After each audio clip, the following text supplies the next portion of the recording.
The Sea of Worry, Modern Guilt and Modern Fear, originally published for the Anti-Politics Substack on the 18th of April, 2024. Have you met the children of the news cycle? Theirs is a bleak world of late. They worry about immigration, but also about the reaction to immigration. They worry about Ukraine and Putin, who they see as Hitler in a literal sense. They worry about climate change, but also about climate change protests. Some even still worry about the sniffles. They worry about Yemeni rebels stopping ships full of Chinese plastic crap. They, once again, worry about terrorism. They always worry about the Middle East in general, but Israel specifically. And this week, the week this was written, they have been told in breathless detail that we are on the verge of World War III, lest the heroic NATO powers step in one more time to guarantee global peace and security, TM. They can't help asking themselves, is this the one? No matter how remote the chance, and no matter how many times previously an event has been hyped as being it, without in fact being it. White, middle-class British people who see themselves as civically engaged receive their reality from The Guardian, the BBC, or God forbid, GB News, all of which tell them roughly the same stories with a slightly different ideological bent. They see it as their way to understand the liberal conversation that the news cycle is meant to facilitate. But for all the talk of political polarization, there is precious little variance in the actual talking points. In actuality, the minor differences that do exist are focused on endlessly and obsessed over because they are so limited in number and scope. Only a very narrow conversation is permissible. All must obey the current thing. This effect is only amplified when it comes to the online realm, with social media turbocharging the speed of the endless conversation via constant parasocial bickering. See our parasocial war piece and its section on pissing in the sea of piss, if you want to see our opinion on the endless dialogue online. To the point people begin to believe they are the protagonist in their own set of world events. Conventional wisdom tells us that crying wolf for decades would lead the children of the news cycle to develop an immunity to the messaging. Conversely, all that happens is that the fear in the messaging becomes self-reinforcing, and you end up with a society that's wholly geared towards fending off imaginary wolves. Fear-based propaganda, especially the fever pitch that was 2020, grew to meet the rising tide of apathy. People become immunized to this fear. This helps to explain why 13% of all women over the age of 16 in the UK have taken an antidepressant in the last 7 days. That figure rises to roughly 20% of women over 50 and 25% for women over 65. This is the same or higher in the US, Canada, Germany, and much of the rest of the Western world. It has been rising steadily and sometimes rapidly every year for more than a decade. And the figures you will see on screen are the ones from the US, the ones I quoted previously, the ones from the UK. Very similar, very alarming.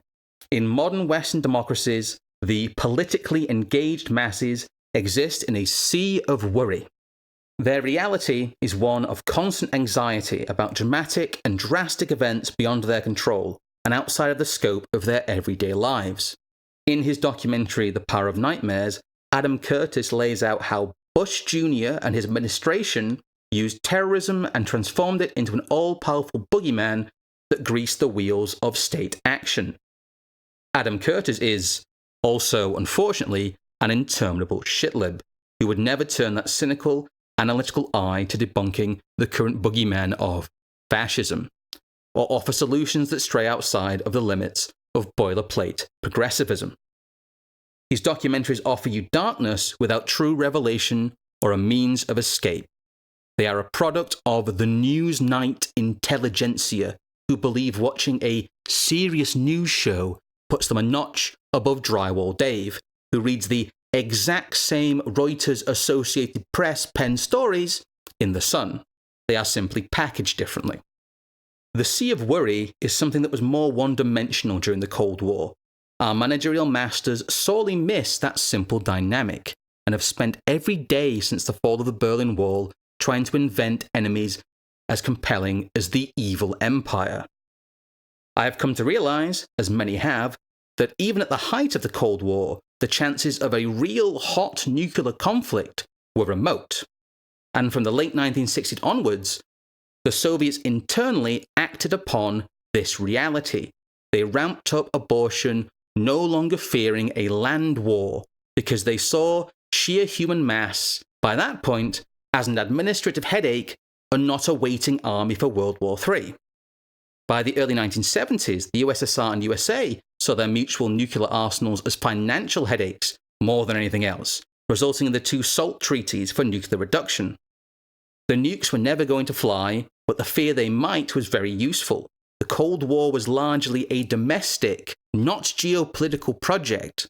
It allowed them to control their domestic populations with an unlimited remit.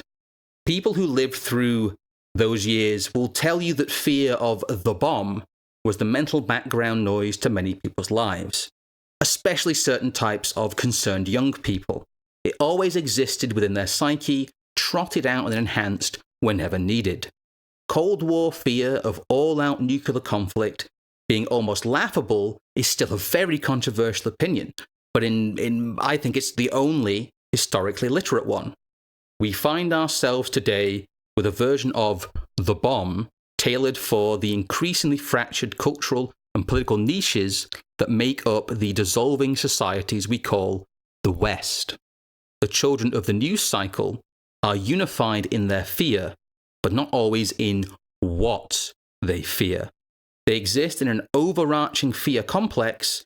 In the information age, it consists of a targeted one via the internet and a generalized one via the legacy media. This is why war had to return post 9/11, for it is the one unifying thing the managerial class know both populations fear and support.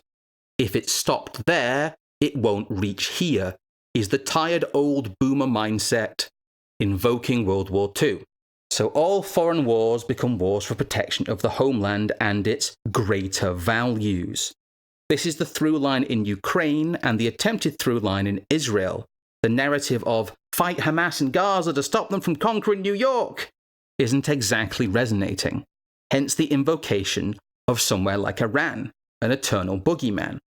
The sea of worry must be kept full at all times. At the time this was written, looming election and the ratcheting up of geopolitical doomsaying has caused a phenomenon that fills me with worry. Being asked about politics in social and family situations offline. People talk to me in hushed tones about looming, immediate disasters they have been told about. There is anxiety because media and social media have made these events real. Despite me and hopefully you knowing that visible politics is akin to pro wrestling, it is kayfabe. It is in those moments that I realize, despite being a political weirdo attempting to create a revolutionary right-wing framework of ideas, I am far less afraid than the mass. I do not fear climate disaster. I do not worry about who to vote for. I do not fear being drafted into a war, and I don't fear dying in nuclear fire. This is because I know what is on the news is a story with a purpose. And what is in the news cycle can often tell us nothing. It is there to fill up mental space. Narrative news is a function of the news being a narrative. If it reads like fiction, then it probably is. That's the long and short of it. People differentiate mentally between the news cycle and fictional media because they think it helps them keep a grip on reality. But nothing could be further from the truth. In our stream Everyday Lies, we talk about in detail how even the most banal news, when you drill into it, is adjusted to fit a handful of narratives and reinforce them. Often the truth is far more banal than the headline would represent, functioning as an engine of regime-flavoured unreality to keep the endless conversation going. The news media represent themselves as a bulwark against online sensationalism, but this is an inversion. They must constantly create a narrative that has a sense of forward movement, even when nothing is happening. The regime must portray events in such a way that they seem interconnected narratively to the audience in a manner that makes sense to them and reinforces the common, greater values our societies are now supposedly based on. As Western populations get less homogenous and increasingly less Western, these narratives must be broadened and simplified to hit. This is why there are an increasingly limited number of plot lines all the news in the current moment must adhere to, and since 9/11, it is endless war that is the narrative backstop of choice. In a previous piece regarding the conflict in Yemen, I pointed out that the war had been going on pretty much continuously since 2014, and sporadically since 2011, a fact that is universally recognized if you look beyond the headlines. To most people, the conflict in Yemen did not exist until the news cycle made it exist to them. The reality on the ground did not change. But what did change was Western perception of the conflict, which is a gulf explained by the saturation level propaganda all modern managerial states subject their populations to. They can simply switch it on and off like a tap. Yemen became, for a brief moment, the current thing, purely as a function of the news cycle supporting American militaristic posturing in the region.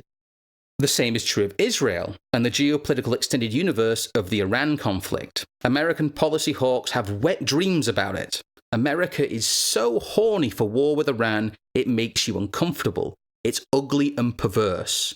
The neocons are at full mast with the idea of missiles in the air pointed at their greatest ally.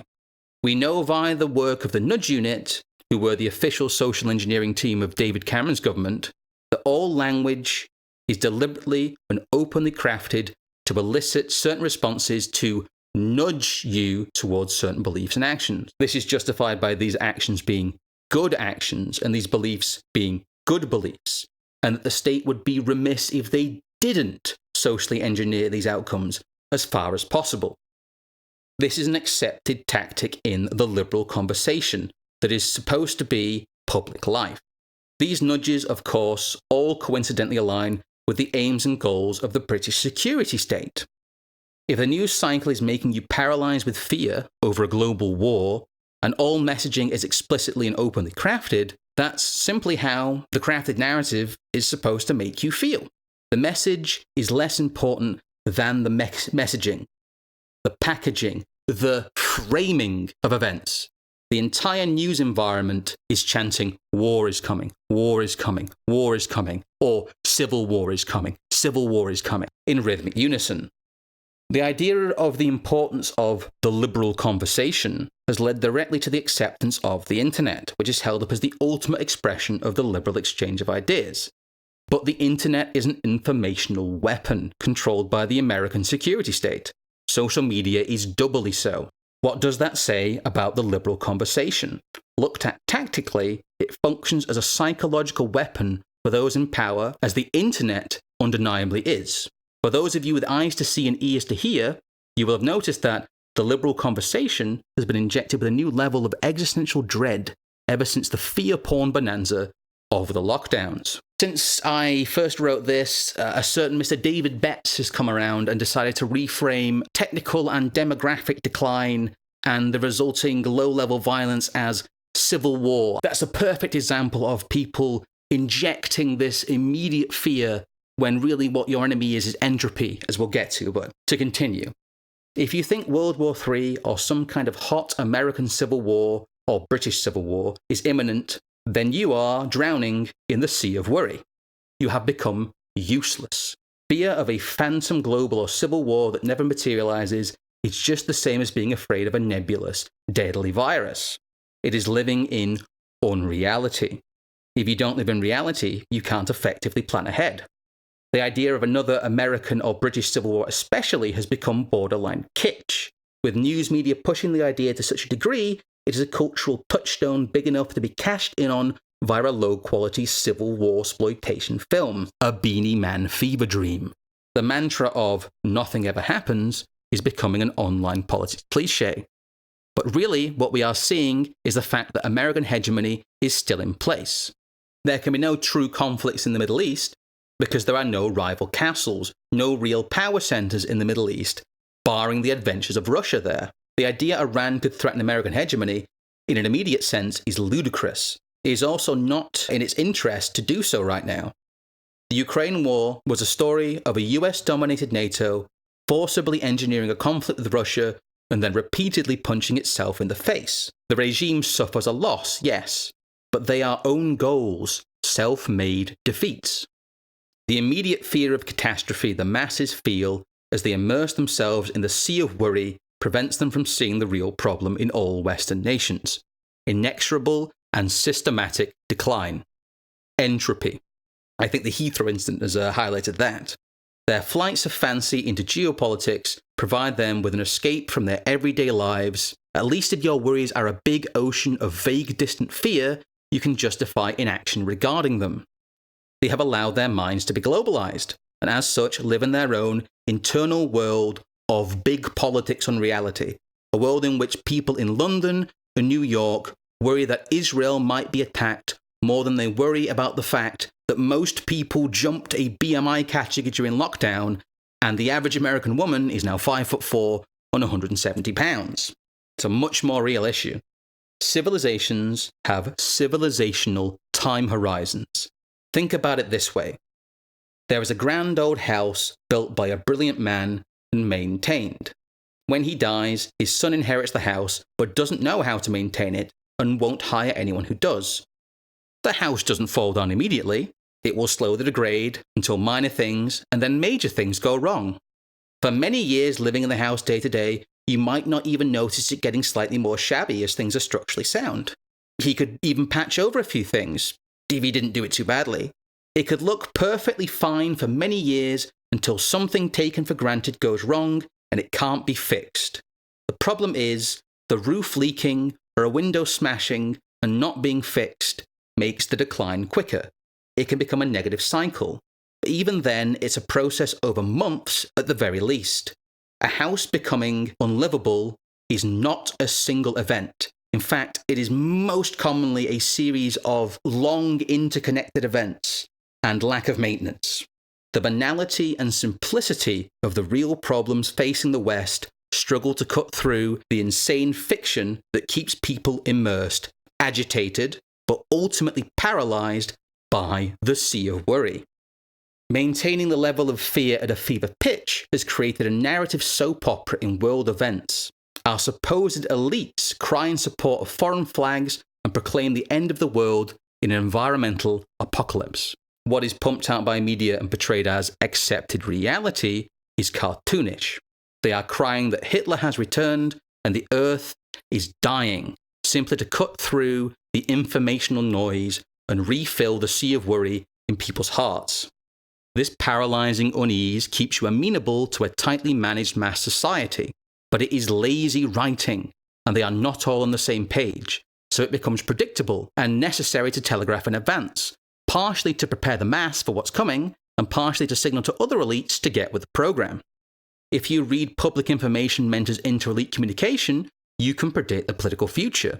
Then why doesn't everyone see what we see? Because almost no one reads things like white papers, long-form NGO reports, or legal rulings in detail, especially from a non-regime right perspective.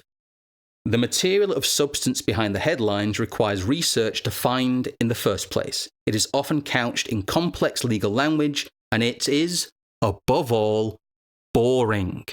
Being boring compared to the insane news cycle is a powerful defense mechanism for the regime's long-term planning.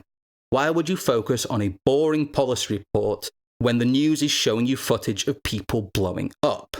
The things I feel a deep sense of unease about are the UK agricultural reform of land usage, which is disastrous, a complete lack of UK engineering training, and a massive white elephant construction projects that are only there to facilitate further mass immigration.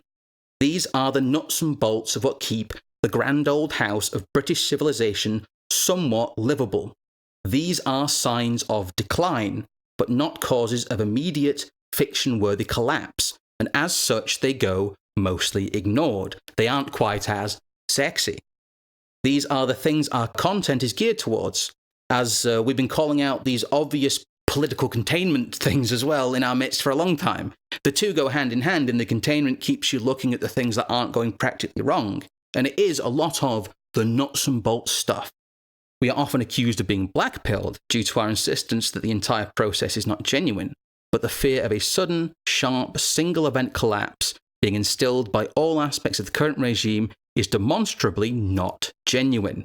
What we are seeing are the invented emergencies that turn the political ratchet, spoken of in Robert Higgs's Crisis in Leviathan, a great book I'd recommended. Fear has its own utility. It creates demand for action and the introduction of an exception in response to a perceived threat. But in reality, an immense amount of energy is being expended to simply tread water. Things seem to be happening, but nothing really changes, and the predetermined trajectory of the post-war world limps on, defibrillated to stumble another few inches by the latest contrived emergency. History is written by great men. If it appears that history has ended, as Francis Fukuyama infamously posited, it is because we have run out of great men to drive it forward.